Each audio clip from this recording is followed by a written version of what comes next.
Hello everyone. तो this is Jaya and आज हम पढ़ेंगे इलेक्शन कमीशन। तो इलेक्शन कमीशन जो है वो पार्ट 15 में आता है एंड इसमें टोटल 6 आर्टिकल है एंड आर्टिकल 324 से लेकर 329 तक है। एंड इलेक्शन कमीशन जो है एक परमानेंट और इंडिपेंडेंट बॉडी है जो कि इस्टेब्लिश होता है by constitution of India and directly to ensure free and fair election in the country. Basically election commission जो है वो एक इंडिपेंडेंट बॉडी रहता है एंड वो इलेक्शन को कंडक्ट कराते हैं हमारे देश में and free and fair election को वो इंश्योर करता है। एंड यहाँ पे हम देख सकते हैं इलेक्शन कमीशन ऑफ इंडिया जो है उसको अडॉप्ट किया गया 25 जनवरी 1950 एंड 25 जनवरी को as a national voter day भी हम सेलिब्रेट करते हैं। तो ये इंपॉर्टेंट पॉइंट हो जाता है एंड ये जो डेट है वो आप इसको याद रखना बिकॉज ये कम्पिटेटिव एग्जाम में ये पूछ देता है।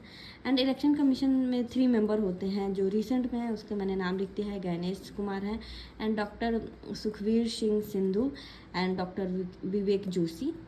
एंड ये तीनों का जो पावर है वो सेम होता है और सेम प्रोसेस से इनको अपॉइंट भी किया जाता है बाय प्रेसिडेंट। आर्टिकल 324 हमारा जो होता है Lok and Rajya Sabha office of president और vice president by election commission. And यहाँ पे मैंने बताया कि इसमें टोटल 3 मेंबर होते हैं। तो 1 जो हो जाते हैं वो चीफ इलेक्शन कमिश्नर हो जाते हैं एंड अदर 2 जो हो जाते हैं वो हो जाते हैं election commissioner and both CEC and EC appointed by president। and so election commission अक्टूबर 1989 में इसको 3 मेंबर बॉडी बना दिया गया एंड उसके बाद फिर 1990 में सिंगल बॉडी इसको बना दिया गया एंड अगेन अक्टूबर 1993 में मतलब became 3 member body. So the election commission condition of service of election commissioner and transition of businesses act 1991 इसको रिप्लेस किया गया by chief election commissioner and other election commissioner appointment and condition of service and term of office act 2023। यहाँ पे एक important case आ जाता है जिसका नाम हो जाता है अनूप बर्नवाल केस जो कि 2023 में आता है। एंड इसमें बेसिकली ये बात किया जाता है जैसे कि यहाँ पे मैंने मेंशन किया है, थोड़ा रफली है बट आपको मैं समझाती हूँ।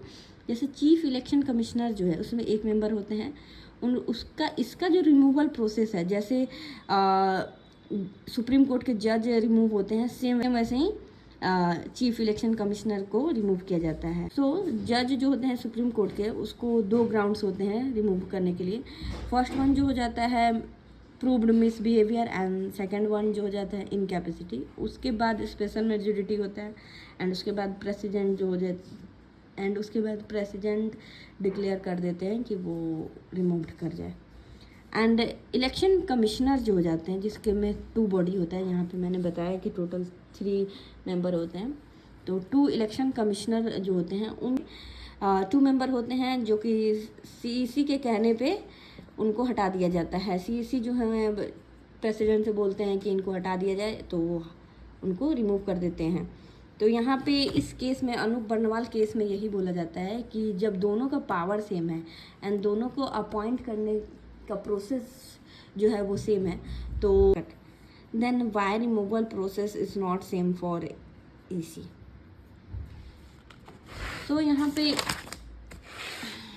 जजमेंट आता है, 2 जजमेंट आता है। तो फर्स्ट जजमेंट जो हो जाता है वो जजमेंट आता है सुप्रीम कोर्ट जजमेंट जो आता है CEC एंड EC का सेम प्रोसेस होगा रिमूवल का।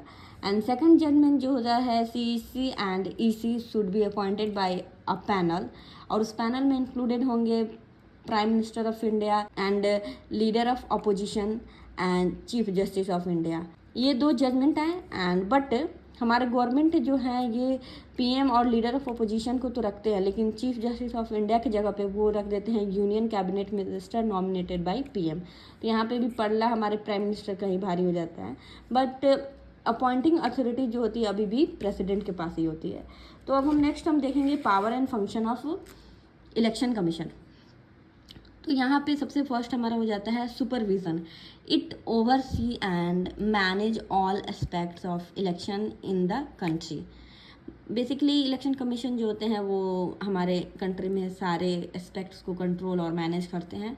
And voter registration it's ensure accurate voters list and enrollment, and code of conduct जिसको हम लोग आचार संहिता भी बोल सकते हैं, मॉडल कोड ऑफ कंडक्ट जिसको कहा जाता है, कट कोड ऑफ कंडक्ट जिसको हम आचार संहिता भी बोलते हैं, जिसको हम बोल सकते हैं model code of conduct during election to ensure fair play and dispute resolution.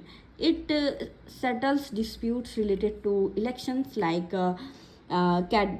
candidate nomination or result, security to ensure safe and peaceful election, and election schedule, ensure dates for elections and handle the entire timeline. And election commissioner decide करते हैं symbols, और ये उनको power कब दिया जाता है, 1968 में दिया जाता है. तो बेसिकली यहाँ पे मैंने पावर एंड फंक्शन को एक शॉर्ट पॉइंट्स में एक्सप्लेन कर दिया है, और इसको मुझे नहीं लगता कि एक्सप्लेन करने की ज़रूरत है, बिकॉज ये बहुत ही ईजी लैंग्वेज में लिखा हुआ है. एंड अगर आपको कोई भी प्रॉब्लम होती है तो आप कमेंट में बताना, और थोड़ा कोऑपरेट कर लेना, बिकॉज मैं फ़ोन से इस वीडियो को रिकॉर्ड कर रही हूँ. सो यहाँ पे मैंने आर्टिकल 324 को बता दिया है यहाँ पे, एंड मैं यहाँ पे रेस्ट जो 5 आर्टिकल बच रहे हैं उसको मैं बता देती हूँ. तो यहाँ पे आर्टिकल 325 जो बोलता है, जो भी मतलब सिटीजन्स हैं इंडिया के, वो मान लो उनका डेथ हो जाता है, उसको इंक्लूज मतलब वोटर लिस्ट में कैसे उनको जोड़ना है या फिर निकालना है, तो इसमें प्रोविज़न ये दिया हुआ है. एंड 326 में ये बोलता है election to all candidate bodies are based on the principle of universal adult franchise, जैसे कि 1 person 1 vote, 1 person is equal to 1 vote. And article 327 बोलता है parliament is empowered to make a provision regarding election to parliament and state legislature in coordination with CGI. तो यहाँ पे ये बताता है CGI जो है वो लॉ नहीं बनाती है, वो उसको कोऑर्डिनेट करती है, लेकिन पार्लियामेंट यहाँ पे लॉ बनाती है any related to provision of election commission. And यहाँ पे आर्टिकल 328 ये बोलता है state legislature are empowered to make a provision regarding election to their respective state legislature as subject to parliament law. यहाँ पे स्टेट लेजिस्लेचर को भी some power दिया जाता है कि वो अपने इलेक्शन से रिलेटेड लॉ को बना सकते हैं, बट पार्लियामेंट के गाइडेंस के हिसाब से ही बनाए. एंड आर्टिकल 329 यहाँ पे हो जाता है courts are barred from interfering in electoral matters aspects through elections petition as provided by the law.